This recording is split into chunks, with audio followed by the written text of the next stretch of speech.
Hey, good evening, family, Israelite nation, scattered Israelite nation. Good evening. Blessings and glory and honor to our Father Yahweh. Blessings and glory and honor to Messiah Yahweh Shah, whom Father Yah has appointed as his spokesperson on the earth, who Father Yah has appointed as the high priest interceding for his people Israel, and who he has given the earth as the kingdom to be his. Glory and honor to Father Yahweh. Glory and honor to Messiah Yahweh Shah, the high priest and soon returning king. Greetings to the 12 tribes, family. Abraham, Isaac, and Jacob. Scattered according to prophecy into the four corners of the earth because we worshiped other gods, because we turned our backs on the Father's law, and then he turned his back on us. But now we are awakening. We are awakening and coming back to our God as our Father showed us we would.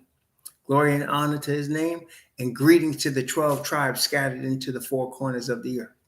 Greetings also to the 144,000 who are now among them as the forerunners to call Yah's chosen ones out of Babylon, out of the Babylonian worship system, and into the truth of Father Yah's perfect righteousness by his mercy and grace.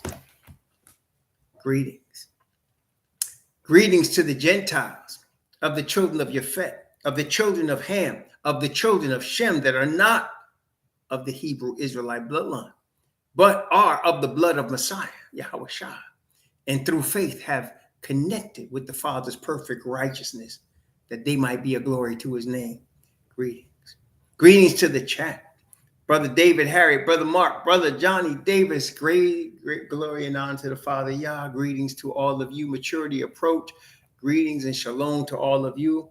Wednesdays is reserved for current events. Here we are. First of all, I want to look at Matthew chapter 10. Matthew chapter 10. Matthew 10. And I just want to read one verse from Matthew chapter 10. Speaks a lot. One verse, Matthew chapter 10. Fear them not, therefore, for there is nothing covered that shall not be revealed, and hid that shall not be known. There is nothing covered that shall not be revealed, and nothing hid that shall not be known. Yes, brothers and sisters, this is the time in which we are living in, where things are being revealed, things are being made known, important things, especially for us as Hebrew Israelites in these last days of the history of Babylon. There's things that are being revealed, and there's signs that are happening all the time. Shalom, brother man. There's signs that are happening all the time. As a matter of fact, what we're talking about today, I put a link in the description box for y'all. I put a link in the description box. Wait a minute. Let me see. Let me get this other verse too. Let's see. This is Ephesians chapter 5. Ephesians chapter 5. And I'm going to read Ephesians chapter 5. I'm going to start, let's see. I'm going to start at verse, I'm going to start at verse 1. I'm going to start at verse 1 in Ephesians chapter 5. And I'll read from verse 1 down to verse 14. From verse 1 down to verse 14. Yes. Ephesians chapter 5 from verse 1 down to verse 14. Be ye therefore followers of Yahweh as dear children, and walk in love, as Messiah also has loved us, and hath given himself for us an offering and a sacrifice to Yahweh for a sweet smelling savor. But fornication and all uncleanness or covetousness, let it not be once named among you as becometh saints. Neither filthiness, nor foolish talking, nor jesting, which are not convenient, but rather giving of thanks. For this ye know, that no whoremonger, nor unclean person, nor covetous man, who is an idolater, hath any inheritance in the kingdom of Messiah and of Yahweh. Let no man deceive you with vain words, for because of these things cometh the wrath of Yah on the children of disobedience. Be not ye therefore partakers with them. For ye were sometimes darkness, but now are ye light in Yahweh. Walk as children of light. For the fruit of the Spirit is in all goodness and righteousness and truth, proving what is acceptable unto Yahweh. And have no fellowship with the unfruitful works of darkness, but rather reprove them. For it is a shame even to speak of those things which are done of them in secret. But all things that are reproved are made manifest by the light. Whatsoever doth make manifest is light. Therefore he saith, awake thou that sleepest, and arise from the dead, and Messiah shall give thee light. Yes, so 2 verses we read. One was Matthew chapter 10, verse 26, and one was here in Ephesians, talking about exposure, talking about hidden things coming to light. Now, brothers and sisters, as we are, and I'm not talking about generally, even though generally that's happening too. I'm talking about us as the Hebrew people of Yah and those that are among us from other bloodlines. I'm talking about us. Because, brothers and sisters, as we know from the book of Revelation, that the truth for this time, the revelations of Messiah, is not given to everybody. It's not given to everybody. It's given to us, his servants. Okay? It's not given to everybody. It's given to us. It's not for everybody. Father, through Messiah, is informing us and giving us more exposure to truth and light and uncovering things, so that what we find ourselves doing as we continue to study the Bible, what we find ourselves doing is learning new things and unlearning old things. Learning new things and unlearning old things. And we see things being exposed. To me, for myself, one of the biggest exposures that really, one of the things that turned my head was the civil rights movement. The civil rights movement, and I remember, well, I was one of the last generation, I think, to be in a segregated school a segregated school system that was coming into integration. And that was in New York in the 1960s. It was segregated. We didn't care at the time. We didn't even realize it was segregated. We knew our school was all black, and we were right across the field from an all white school. But we didn't really care that it was segregated, because our school, the facility wasn't tore down. We had the same books. We had everything the same. It was basically separate but equal, actually. So we didn't care. In fact, we liked it like that. So when integration came and they parceled all of us out of that school and sent us all the different Caucasian or children of Yafet schools in the same town, some of us didn't take that too well. But that's what happened. And that was the atmosphere at the time. It was Vietnam War. It was Martin Luther King. There was a lot going on. Now, I don't recall, I wasn't conscious of Malcolm X at that time when I was 6 years old. I wasn't really conscious of him. But I was very conscious of Martin Luther King. I was very conscious of marches. I was very conscious of what was going on in the South. And I was very conscious of all of those things. And we had some race riots on Long Island in the 60s at that time. Now, I was little, and the people that was participating were young adults and teenagers, but they was all big to me, and I remember them. So I was part of that situation. So even as a 6, 7, 8-year-old, I was very into, all of us were, our civil rights. I was very into, what was changing, what was going on. But what I realize now is we were all taken for a ride. That's what I realize now. We were all taken for a ride. And what I have learned, and really what Barack Obama taught me, that was the nail in the coffin right there. When Barack Obama ran for president, I couldn't wait to vote for him. Especially, I was waiting because he was running, and Hillary Clinton was the favorite in 2008 election, and he ran in Iowa, and I don't know if he won Iowa. No, I think he won Iowa. When he won Iowa, I was like, wait a minute, because that's the first big primary for both the Democrats and Republicans. And I said, he won Iowa. So I had been actually reading about him from 4 years before that, because he was the keynote speaker of the 2004 Democratic, convention. And I remember reading about him in Time magazine, even before that, about this up and coming politician from Illinois. And prior to 2008, I had voted in every election from 1988 to 2008, and I never voted for a Democrat. Never did. There was just something underhanded about them. I can verbalize it now, but then I couldn't really put my finger on it. There was something underhanded. There was something going on. I couldn't put my finger on what it was. So I could, from 88 all the way to 2004, I never voted for a Democrat. I voted Republican. I voted independent mostly. I voted Green. I voted anything but Democrat. So here comes Barack Obama. And he won Iowa. And then he was winning New Hampshire. I think Hillary won, but she was crying. And I seen desperation.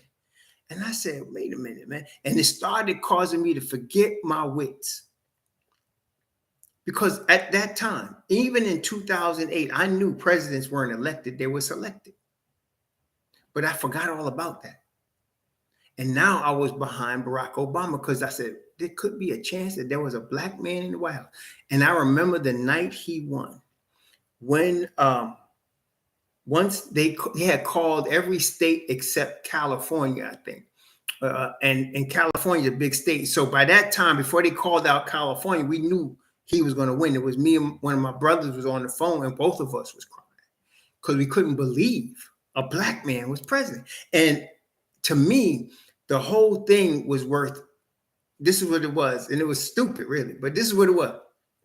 When Barack and Michelle Obama pulled up to the White House in the black limo, and George Bush and his wife, Laura Bush, met them and walked them into the White House, I thought I lost my mind. I said, what? I couldn't believe it. Now, after that, over the next 4 years, I would be sorely disappointed because I don't know why I thought different. Like I said, my emotions, I admit, got the best of me. And he disappointed. He didn't do. See, this is the thing. And we're going to talk about, as a matter of fact, you're going to see this in the video. We're going to talk about the video I put in the description box. It says Cornel West takes Biden and Harris to the woodshed. We're going to talk about that in a minute, and we're going to talk about what's coming. But I had to lead up to this.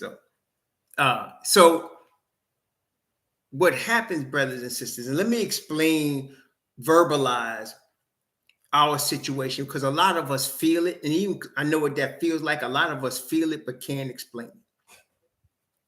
So we were the only people in the history of the United States that were in slavery on this land. Okay. And we are the only people, one of the few people on the planet Earth that you have the term chattel slavery, because we were never going to be free. We were never meant to. We were meant to breed and breed more slaves. That was purposely what the situation was supposed to be. And we were in that situation for about 300 years. Okay. And because of that situation, because of that head start that the rest of the country got, that while we worked harder than the rest of the country, we got none of the fruits of that benefit. None of the fruits of that benefit. Okay. Zero. And whenever something was going to appear to help us, it would be flipped. So you'd have the Reconstruction, and we thought we was getting ahead. Then it was flipped once the place was fixed up. Then all of a sudden Jim Crow came. You had the Depression and the New Deal, and it was for everybody but us. For about Everybody else had FHA mortgages, Social Security for 30 or 40 years before we could see it. So at every turn, we were behind. Okay, way behind. And there's no check, no money that we can get that would make that equal. Okay. And again, I bring this up all the time. When any people, it doesn't mean whether they're the children of Yafet, the children of Ham, or the children of Shem, any people that gains power by raping and killing and stealing, they will never let the people they raped and killed and stole from ever be equal with them. This is just general human beings, because it's human nature that if you rape, kill, stole from a people, any people, I don't care if black people had did this to Caucasian people, when the people that were underneath, the oppressed ones, get equal, get to rise up, they will destroy the other people. It's just nature. Okay, it's just human nature. Okay, so the fact that we were stolen and brought here as chattel slaves, we will never, as long as there is breath in the Japhet leaders of this country, we would never be equal. Everything is a smokescreen. Okay, so I started to understand that, but I still voted for Barack Obama. And then I got spanked spiritually because, you know, first of all, he spent all of this time and energy and money when he had a senior. He had the majority of the House and the Senate. He could have got done anything he wanted to get done. And he pushes through this health care that ain't no good.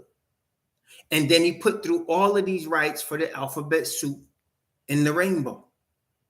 He didn't do anything. You understand, brethren, if you're going to help the Hebrew in America, Martin Luther King said even, it's got to be massive and it's got to be big, it's got to be overwhelming for us to even have a chance to catch up, if that was the goal. But it wasn't. Okay, but it wasn't. All right. So after Barack Obama, I knew I couldn't vote no more because I know, right? I know now. I know that this is a game. It's rigged. The game is rigged. Okay, there's nobody's going to help us. Nobody's going to help us. You see, brethren, let me again explain for those that may get asked by somebody that wants to be ignorant or willfully ignorant. Anything that helps all boats rise. Let's say everybody in America got an equal advantage of some kind. We'd still be behind. You understand what I'm saying? So if they gave everybody in America, like this one candidate said, $1,000 a month, we would still be behind. For us to catch up, we'd have to get something ahead of everybody else because we've been behind everybody else for more than 300 years. So we have to get something that's ahead. So in other words, something that the people against us will be saying, you guys are getting special treatment. Well, we should get special treatment because we got horrible treatment for 3 centuries. It's only fair that if you want to be fair, that we would get, see, brethren, that will never happen for the reasons I just told you. So I bring up Cornel West as a sign. Now, I wouldn't vote for Cornel West, but I just want to bring out some parameters here. This is the problem. Let me just explain. So there are people, there are people in the Democratic Party that's telling Cornel West not to run because he would draw votes away from Joe Biden. And there are people in the Democratic Party that act as if black people owe them, like we owe them a vote. Like the reason we owe them a vote is because they feel like they want to take credit for us being able to sit on the toilet next to white people, so-called white people, or drink from the same water fountain as a so-called white person, or sit in the front of a bus. Like for that, they feel like we owe them. Or because they marched with Martin Luther King. We owe them something. And based on what I just told you, they suckered us. We never got anything. The affirmative action that they just overturned, it was helping us a little bit. What it would do is help some of the elite of us. You see, brethren, every group of people have people that are elite among them. Like there are groups of people. Now you could take every color, red, yellow, Caucasian, black, and you will have somebody that's a better athlete than the rest of their cohort, somebody that's more brilliant intellectually than the rest of their cohort, somebody that has talents and gifts more than the rest of their cohort. So all affirmative action did was take the most talented of us, and some of us put us in with them, some of us. It didn't really help all of us, or even the majority of us. And yet, for 60 years, we've been hearing whining about that till they finally overturned it. Okay, so here come Cornel West and Joe Biden and Kamala Harris and all of these Democrats are saying he shouldn't run because he's going to draw votes from Joe Biden. He is going to draw votes from Joe Biden, and I hope Joe Biden loses just on general principle, because they ain't did nothing for us. They bamboozled us, family. They bamboozled us. Okay, and so Cornel, as a sign to me, is you gotta read, you gotta listen, watch the video I put in the description box. It's because Tim Black TV is a brother that runs his own little political channel. I watch him sometimes, and he basically he said he said Cornel West took Joe Biden and Kamala Harris out to the woodshed. Now, for y'all that don't know what that means, that's an old term meaning you about to get a whooping. You went out to the woodshed when you was about to get whipped. Okay, back in the day, they had a woodshed. They take you out there, they whip you. And he said he took them two to the woodshed because Joe Biden, Barack Obama, Kamala Harris was all saying America is not a racist country. They said America's not. When they would be on national media, they would say America's not a racist. Now, why are they saying that? First of all, I'm going to tell you, I mean, I think you know, but I'm going to tell you why that's a lie. But why would they do that? Well, when you're running for president, brother, again, presidents are selected. But what they must do is give the appearance that the president is appealing to all Americans. That there's a group of Republicans that a president appeals to. There's a group of Democrats that the president appeals to. It's a group of independents that the president appeals to. There's a group of Caucasians. There's a group of so-called black people. There's a group of, that this, whoever's president is a person that builds some sort of coalition. Because if you got only one side, you will not win. Okay? So you have a coalition of people. So in order not to turn off a group of people, these politicians will say things that they think the people want to hear. Politicians are basically power whores, is what they are. They'll sell themselves to whoever's buying, whoever's paying. They'll sell themselves to that. All politicians will do that. Okay.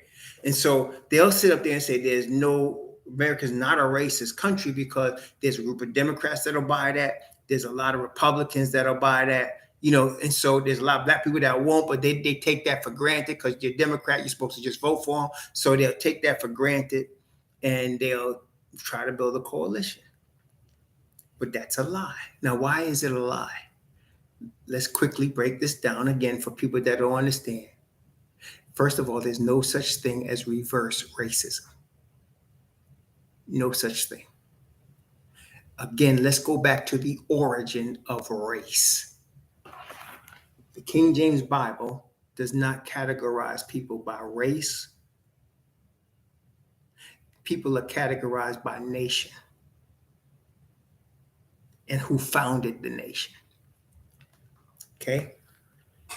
So there's no race. There's no white people in the Bible. There's no black people in the Bible. There's no yellow people in the Bible. That's why when you're looking for people, you want to know where the Asians come from. You got to look at the history of where they have been. You can't, the Bible doesn't really categorize them or really describe them like that. It describes us. But let's talk about race. Race as a thing was developed by European scientists in Germany. All right, let me say it again. So race as a thing was developed by European scientists. This is absolutely true. You can find this out yourself. Now, why did they do that? One of the reasons they did that was to prove an hypothesis that they had. What was their hypothesis? That the people they labeled as white were intellectually and as humans superior to all other people. That was one of the bases of them coming up with race. The Caucasoid was supposed to be the superior one. Okay? Now, later on, Caucasoid became white. So the author of race is the so-called white man. And he expressly exercised that thought and belief in going into other countries and taking over, in colonization, in kidnapping, in kicking down doors and taking over and changing names and creating chattel slavery. He exercised the belief of his superiority. So only one group of people can really be racist. It's the people that have the power. It's the children of Yafet. Nobody else can be racist. Somebody describes it. I heard Dr. Khalid Abdul Muhammad describe it like this. He said, if a slave master is beating a slave with a whip, okay? He got the slave hung up and he's beating the slave with a whip. He's committing violence against the slave. If the slave somehow got his hands loose and got the whip out of the slave master's hand and hit him with it, is it reverse racism?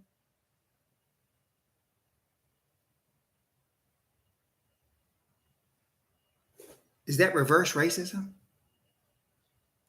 If a police officer sees a so-called black man selling cigarettes in front of a store and starts to beat him with the nightstick, and the black man gets the stick out of the policeman's hand and hits him back, is that assault by the black man? Is that reverse assault? That's what it's like when anybody tries to call a so-called black man a reverse racist.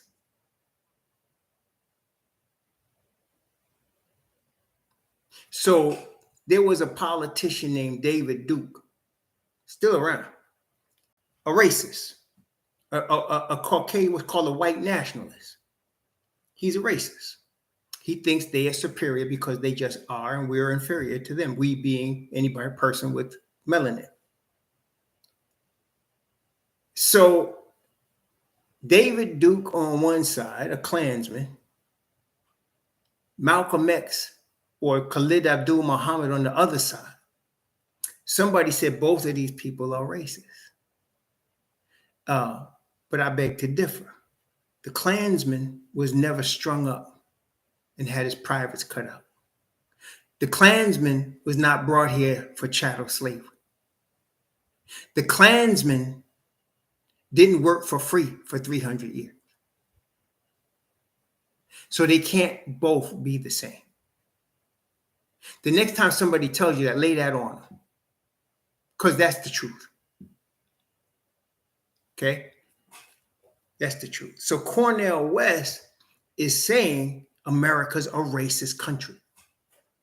He's saying what we've been knowing already, that we need to have universal health care, but we don't have it because the rich don't want the poor to have it. Well, he knows they don't want so-called black people to have it. And he's bringing out truths. Now, I would not vote for him because he's also with that Rainbow Coalition. But and he won't win, but he's bringing out things with a boldness that I haven't seen from a politician on that level, which to me is a sign. Again, we're coming to the end, brethren. We're coming to the end. The other day, security guard, you heard about the security guard in Montgomery, Alabama? Y'all heard about that one? I should have put that in the description box too. There was a security guard in Montgomery, Alabama. And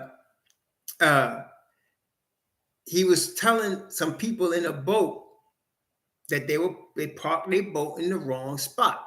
That spot they parked in was for larger vessels, and they had a smaller vessel and they had to move the vessel. Well, they refused. They started getting loud with him, went back and forth until they started to jump out the vessel after calling him all kind of epithets and stuff. And of course, there was, like 3 or 4 of them, and they were children of Yafet, and they were going to jump homie. Homie was holding his own, though. And then reinforcements came. Homie got backup. Now, at the end of it, 2 interesting things. The chief of police in Montgomery is a Hebrew. And he issued arrest warrants for, I think, 3 or 4 of the children of Yafet, and one, whoever the brother was that swung the chair.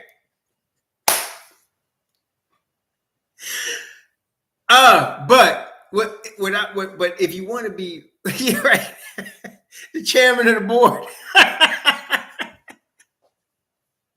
But this is 2023. Okay? 2023. If you were to go back 60 years, let's say 1963, them brothers would have all been dead. They'd have claimed self-defense, and an all-white jury would have got everybody off 60 years ago. That's what would have happened. Okay? They'd all be dead, all the brothers. It'd have been self-defense, and an all-white jury would have convicted any brothers that happened to live, and no white person would have been convicted that it got off self-defense. But it's different now. Why? Even though there's still heinous things happening to us, the tide is churning. That's what I'm saying. Overall, you're seeing a turning of the tide in terms of, and it's not just that Hebrews aren't going to take it no more, although that is happening. It's the Most High showing us the tide is turning, because, brethren, it's almost that time. It's almost that time when Messiah sets up the kingdom. And then there'll be no more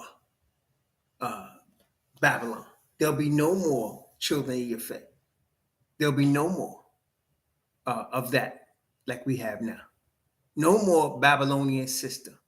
No more race. There'll be no more race. That's right.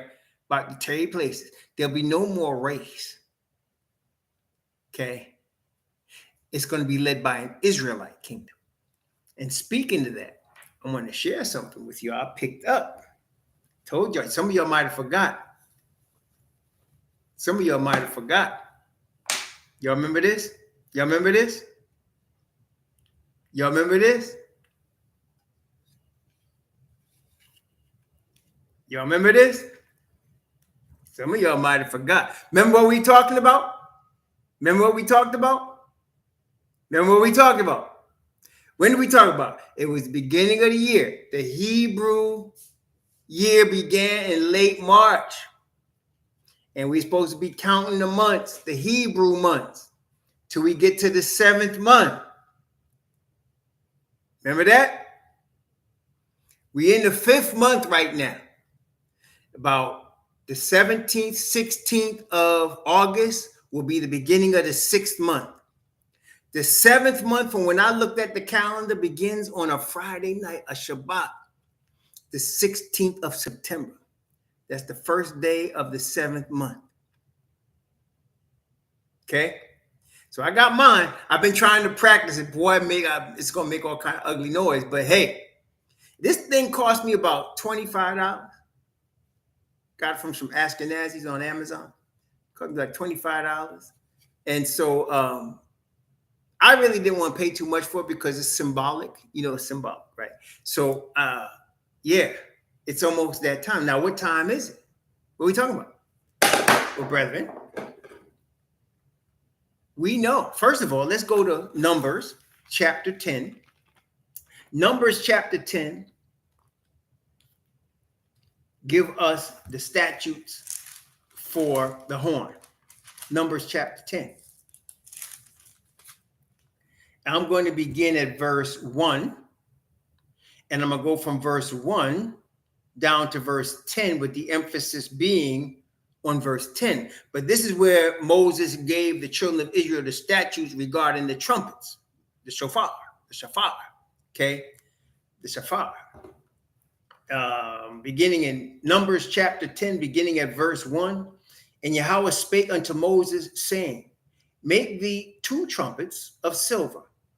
Of a whole piece shalt thou make them, that thou mayest use them for the calling of the assembly and for the journeying of the camps. So they were to make 2 pieces, solid pieces of silver trumpets. That was for the Levite priest. Okay. Now they had these type of horns for watchmen and stuff, but for the Levite priest, this was the horns. But watch the statutes. And when they shall blow with them, all the assembly shall assemble themselves to thee at the door of the tabernacle of the congregation. So when they heard the horns, the assembly. Hey, wait a minute. Let me ask you all a question. What's the New Testament term for the assembly that's been perverted, that we had to learn and unlearn again? What's the New Testament term for the assembly? What's the New Testament term, brethren? That's right. Thank you, Brother Mark. It's called a church. So we were in the New Testament said, all the church shall assemble themselves together to thee at the door of the tabernacle of the congregation. So a church is simply an assembly of people, but not just any people. A church is an assembly of people of Israel. That's what this is. Wait, was Moses talking to Babylonians? Was Moses talking to the Ephesians? So the assembly is Israel. So when Messiah said, upon this rock, I'm going to build my assembly, and the gates of hell shall not prevail against it, he's talking about the kingdom of Israel, brethren. So somebody said, what about the Gentiles? Yep, the Gentiles could come too, but they got to come through Israel. See, you can't really receive, you see somebody, receive Jesus as your Savior. Look, you can't receive Jesus as your Savior unless you're coming to Israel, because Messiah is an Hebrew Israelite. See, people want to diminish that, but the truth is Messiah is a Hebrew Israelite. That's what he is, of the tribe of Judah. So if you're coming to him, you're coming to a Hebrew. So you cannot get to the Father. You cannot be heard from the Father unless you're coming through a Hebrew. That's the truth. And you can't hate his people and claim to love him. You can't. You can't hate his people and argue about his people and complain about his people and abuse his people and say you love Jesus. Well, that's why I'm telling y'all that Jesus Christ that Christians worship is not ours.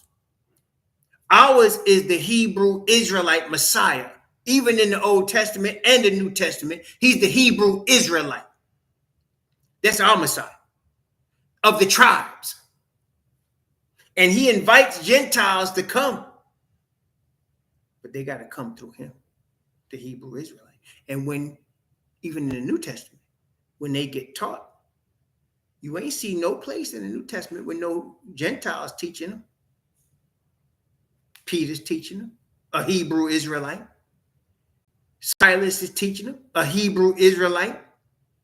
And Barnabas, a Hebrew Israelite of Levi.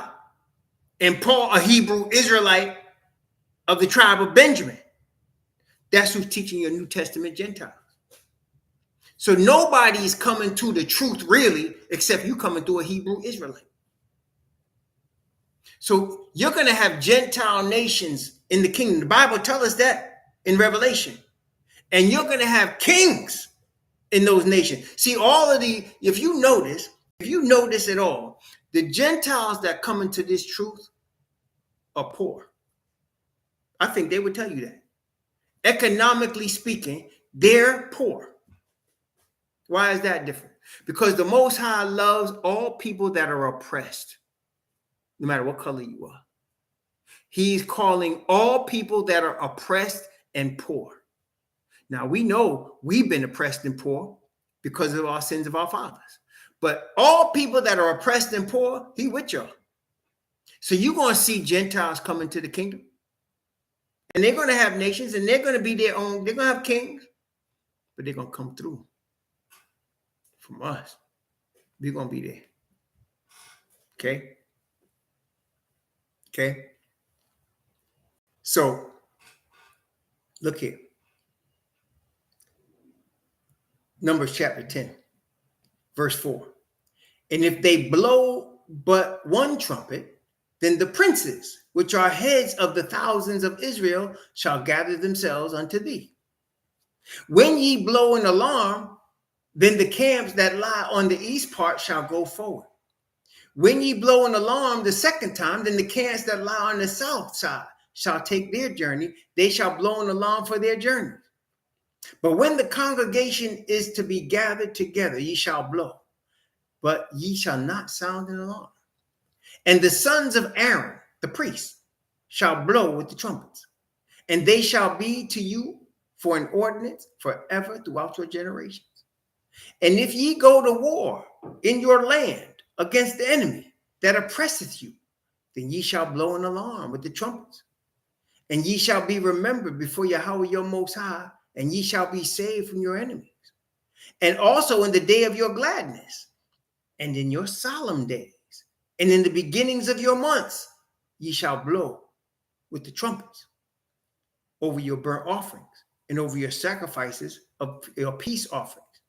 And they that may be to you for memorial before Yahweh, I am Yahweh. So, brethren, there's times to blow. Now, this is the thing.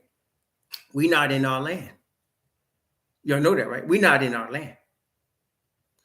We're in our enemy's land. So we don't have silver trumpets of the Levites. We're in our enemy's land. But we do know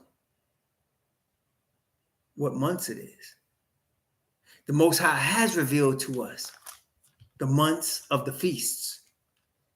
The Most High has revealed to us what these feasts mean. The Most High has revealed to us his return. In Leviticus chapter 23, we're coming up in September, around September 16th. We're going to verify this. Y'all look it up yourself. But September 16th, my understanding is that's the first day of the month. That's the new moon. That's the crescent. That's the waxing crescent.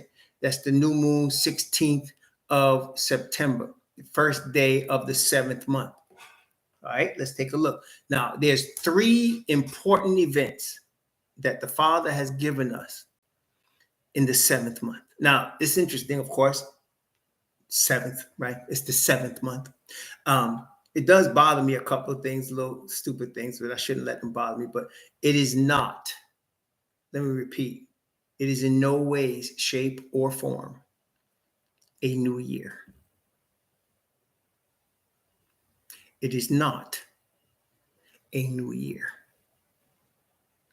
Brethren, the Bible tells us the beginning of our years is the month of Abib, when the Passover is in the spring.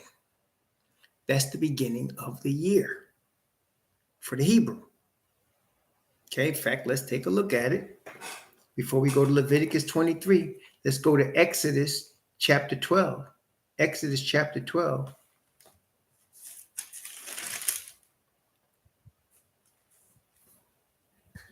Verse 1, 2, and 3.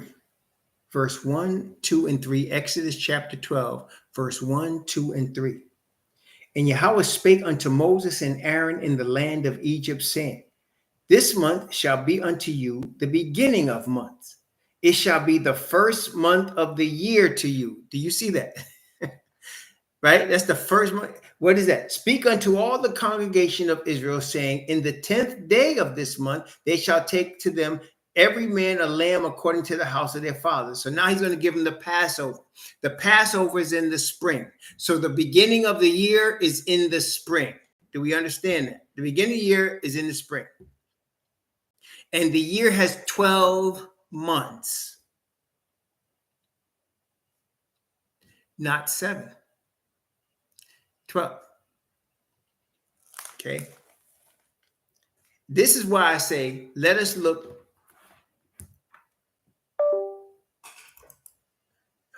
Man.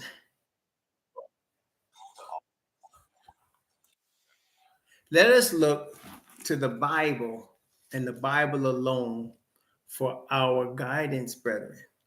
Don't look to other cultures that are not Hebrew. Don't look to other books. Look here. It will show you everything you need to know. Everything else, when you start to read it, will be confusing to you. Like I mentioned earlier, for example, the esteemed, and I call him Honorable Dr. Khalid Abdul Muhammad, read a lot of books. He was a genius in terms of his ability to read and absorb information. But I think he read too many books. He knew the Bible, but he would have all these other books. And the problem with that, brethren, let me just explain, is that anything a person, any person, you, me, anyone else, you have to have a standard, a measuring stick of what is the truth. Okay? Of what is the truth. You have to have a measuring stick of what is true. For example, like if something happened, let's say there was a civil war, right? The Civil War. So the Civil War ended in 1865, historically speaking. Let's say somebody said, well, it ended in 1870, really, or 1862, really. But how would you know it was 1865? Well, there's a lot of historians that there. If somebody was living then, and you can talk to somebody and say, well, when did you? It was 1865. I'm a witness. I'm there. 2 or 3 witnesses would say they were there. That would be truth because 2 or 3 witnesses agree on something that was there in the mouth of 2. Well, where did we get that principle?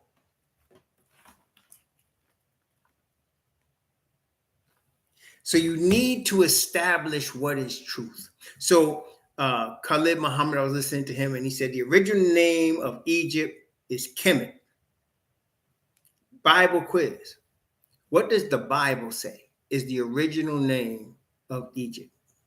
It wasn't called Egypt. We know that it wasn't called Egypt. What is the original name that the Bible gives you? Where did that nation get its name from? What was the name of that nation? That's right, Mizraim. Thank you, Mark. And we got that from Genesis chapter 10 because Mizraim was one of the sons of Ham. And in any place you see the word Egypt, when you look it up in the Hebrew, it will say Mizraim. Once Joseph and his brothers and was burying Jacob, who died in Egypt, died in Mizraim, and they were bringing him back to Canaan to be buried. And the Canaanites, when they saw them, they said, Abel Mizraim, or sad possession of Mizraim, or what we call today Egypt. Well, Khalid Muhammad read other books and said, well, it's really Kemet. But I'm saying I'm going to stick with what the Bible says and not be confused by what. So he said, well, it's the real name is Kemet. We should be saying Kemet. And he got that from a book that he read, or several books that he read. But the Bible give us the standard, in my view, of what it really is. That's what any truth. What is the standard of truth? You need to have a standard that you measure what is true versus what is not true. Okay? You need to have a standard of what is true and what is not true. And let me break it down further. We need a standard of what is righteousness. And that's why I call Father Yah, he is righteousness. So everything he says, everything he commands, everything he does is righteousness, because he is the standard of what is righteousness. Okay? And he also sets the standard of what is sin. He sets the standard of what sin is, that there is such a thing as sin and what it means. He sets the standard for that. Okay? So that's why I say here in the last days of the history of Babylon, read your Bible, read it and reread it. Learn what it says. Learn what the standards are, because then anything that somebody comes at you with, anything that somebody says or declares, you can have a measuring stick to see what the standard is. Does it measure up to the standard of truth? And the Bible actually uses that term measuring, because it uses it in Revelation, it uses it in Samuel, it uses it in a few places. Measurement is because it's measuring it against a standard. It says, measure the temple and them which worship therein. They're being measured against the standard of righteousness as declared by Father. Okay? So we must always have a standard of what is true, what is false, what is right, what is wrong. Okay? Because cultures that are not based on the Father Yah's word have their own standard. And people be judged by their standards. But those of us that come into the light of truth have Father Yah's standard of what is right, what is wrong, what is truth, what is false. So therefore, if somebody comes at you with something, somebody says something, you can measure it based on your standard. Otherwise, you can be led anywhere if you don't have a standard. Okay? And again, that's why it's important that we as Hebrews understand who we are in truth. Because if you don't know who you are, you can be led anywhere. But if you have an understanding of really who you are, where do you come from, where is your people, because that was all taken from us, and we were led anywhere. Once you have a standard of who you really are, then you can stand strong on the truth. Because the Bible tells us who you are. It tells you where you came from. It tells you where you're going. It tells you who your cousins are. Right? And so you have a standard of truth. In Leviticus chapter 23. Leviticus chapter 23.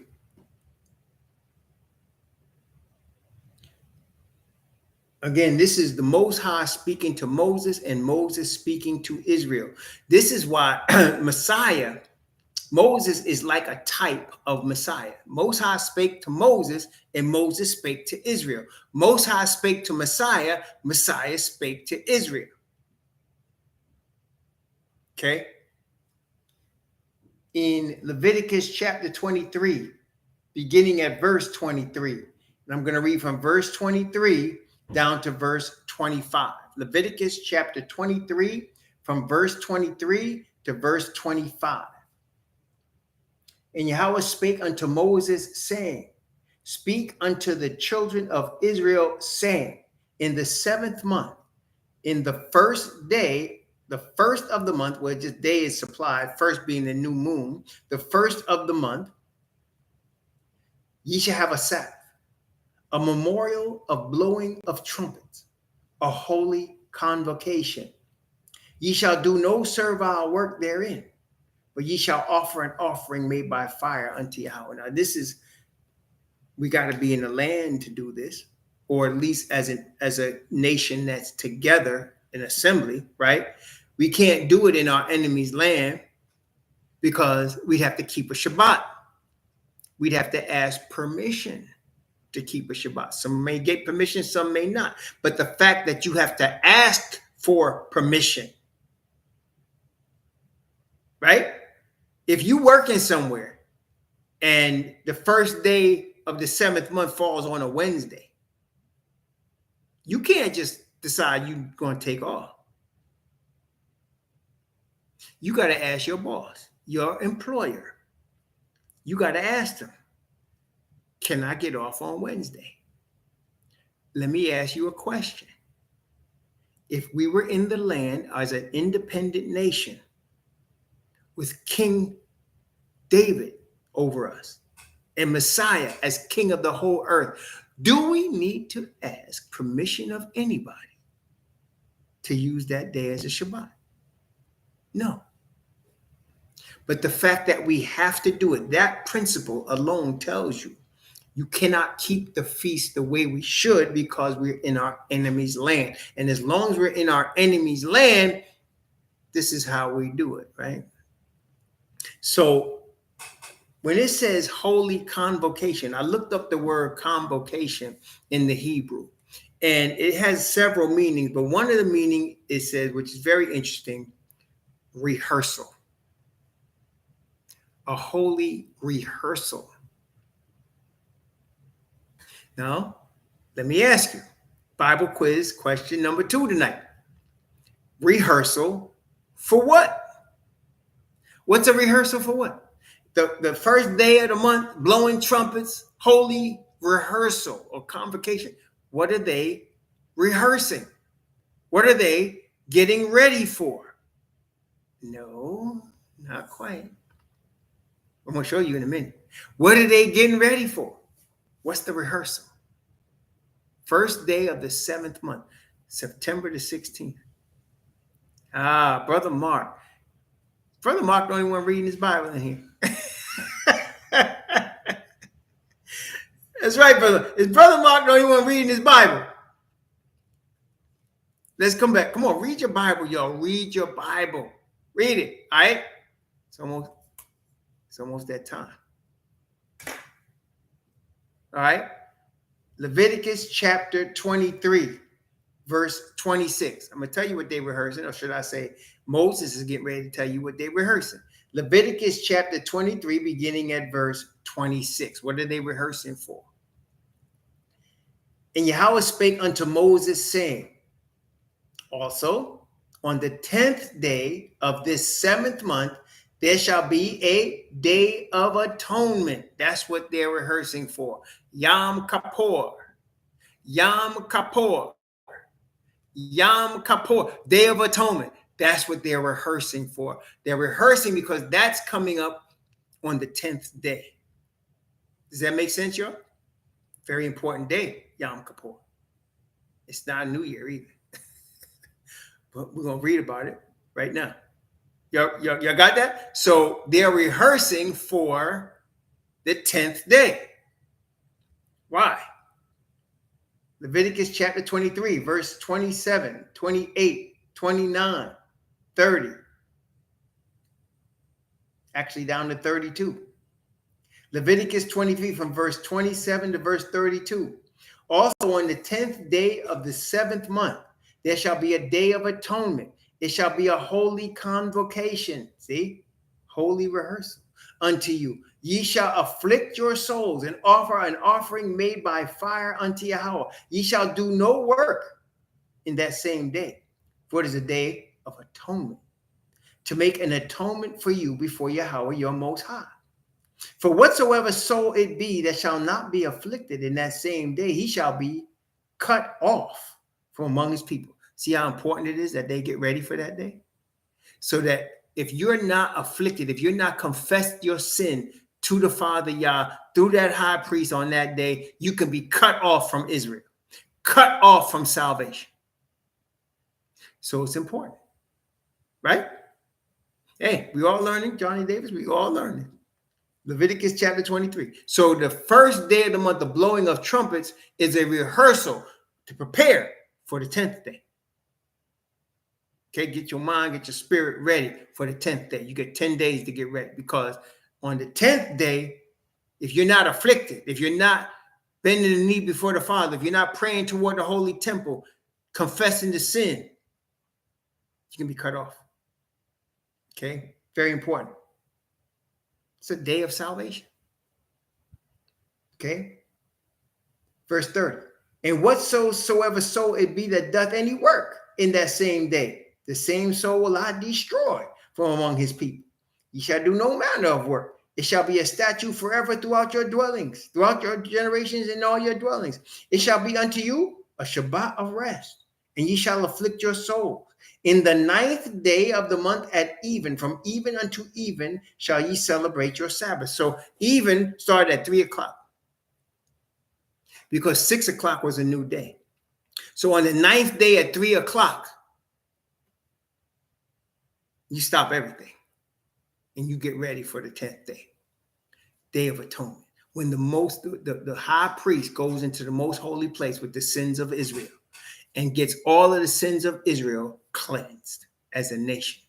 So when the absence of sin, when sin is taken off, you're not just left with a void. When sin is taken off, righteousness takes over.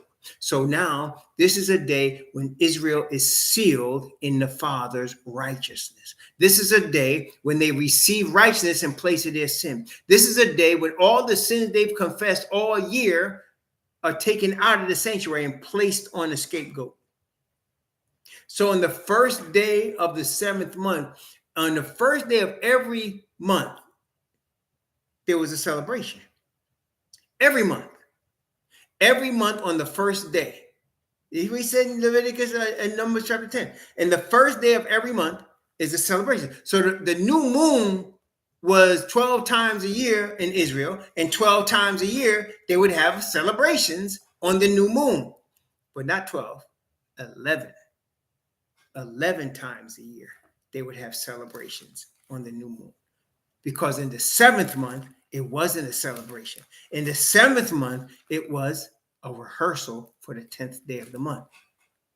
Okay, y'all got me? It was a rehearsal for the 10th day of the month. It was a rehearsal when all of Israel would have their sin removed. Okay, and that's why, and I put in the description box Psalm 81, verse 3 and 4. Blow up the trumpet in the new moon, in the time appointed, on our solemn feast day. For this was a statute for Israel and of the law of Yahweh of Jacob, the Most High of Jacob. So for 11 months, they celebrate. But the 7th month is not a feast in the first day. It's a holy convocation. They blow the trumpet, people getting ready for the 10th day. Now, we know, prophetically speaking, that the Messiah entered the most holy place in the third heaven for the Day of Atonement in 1843. And he has not come out. He's delayed returning out. He's delayed coming out. It's supposed to be the Day of Atonement, not the 150 years of atonement, but it's a Day of Atonement. And we're now, actually, it's been 180 years, right? Right, 180 years.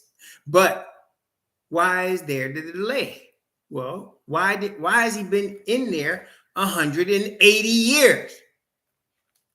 Long time, right? Well, remember now, time is no issue with the Father. But why is he in there for 180 years? 180 years? Because he is sealing the 144,000 when our grandfathers and great-great-grandfathers were in chains in 1843. Right? Our great-great-grandfathers and great-great-great-grandfathers were in chains in 1843. So it is a delay. And here we are. And now we're coming down the stretch of time. And the Day of Atonement is almost over. And the Day of Atonement, the 10th day of the 7th month, also every 50th year, that same day, what else happens? Come on now. Come on, Bible students. What happens every 50th year on the Day of Atonement? Every 50th year on the Day of Atonement, at the end of the Day of Atonement, when it was all over, when that day is over and the high priest comes out, what takes place?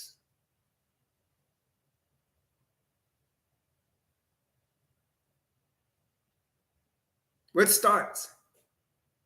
That's right. Jubilee. There you go. So every 50th year, the same 10th day of the month, at the end of that day, the year of Jubilee begins. Okay. The next year of Jubilee is 2027. It is the 40th Jubilee from Messiah's announcement in AD 27.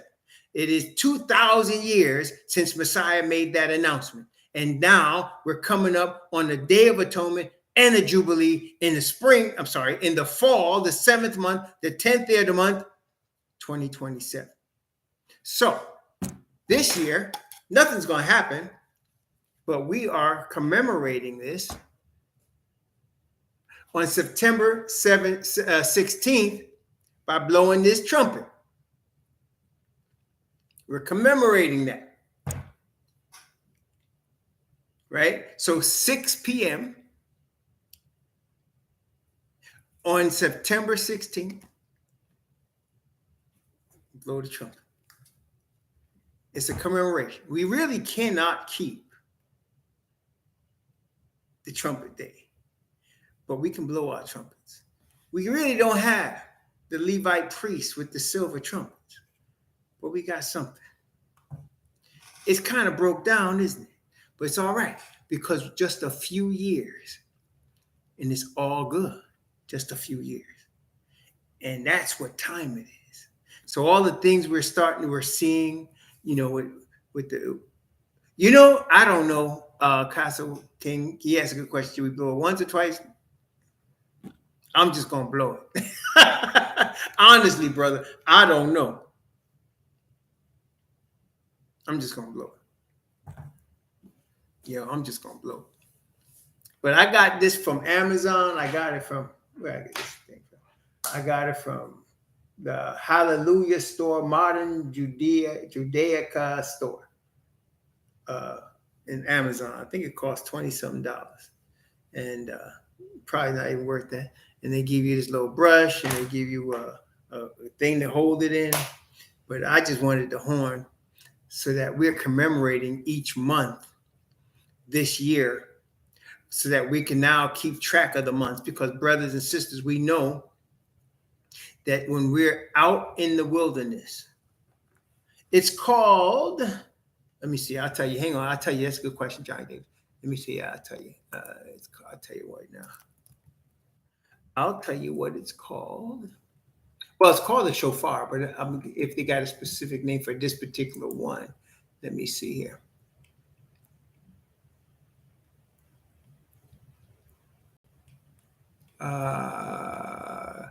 This is called shofar. It's called shofar kosher. Let me see here. It's called a shofar from Israel, a 12 to 14-inch kosher odorless ram horn shofar. Ram horn shofar from Israel. What I'll do is I'll put this in the description box too. In fact, let me put this in there so y'all will see that. Let me put this copy and put this in the description box so y'all can see that.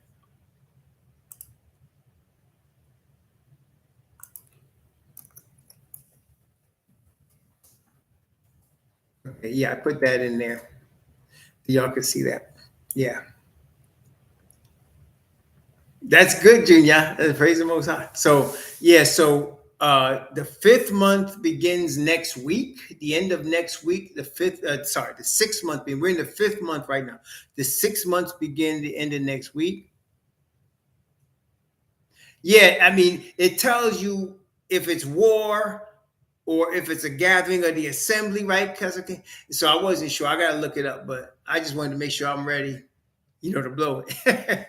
and you got to practice blowing it, man. I don't even want to give you a demonstration. When I blow it in this thing, my cat be running all over the place, man. My cat run for hides, man. He afraid. He afraid something happened to him when I blow this horn. Ah, man. I don't know if I would blow. Let me see.